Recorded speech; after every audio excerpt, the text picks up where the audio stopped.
June 2న అమరవీరుల స్తూపం వద్దకు సీఎం కేసీఆర్ రావాలని పాల్ కోరారు. తెలంగాణ రాష్ట్ర సాధనలో అసువుల భాషన 1536 మంది అమరవీరులకు ₹1 కోటి చొప్పున ప్రకటించాలని డిమాండ్ చేశారు. వారి కుటుంబాలకు ఇంటికొక ఉద్యోగం కల్పించాలన్నారు పాల్.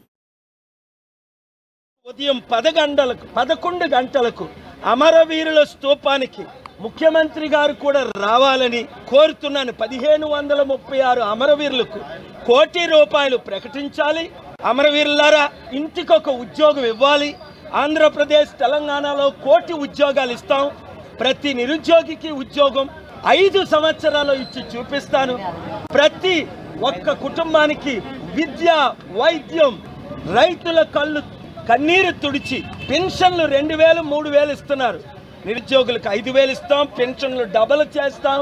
విదేశీ డబ్బు ఇంతవరకు 5 లక్షల కోట్లు ఏ విధంగా ప్రపంచంలో అనాథుల వితంతువులకు పంచామో అలాగే పంచుతాం. అలాగే బీజేపీ లీడర్స్ కొంతమంది ఈరోజు ఆదిలాబాద్ ఎంపీ మేము క్రిస్టియన్స్ని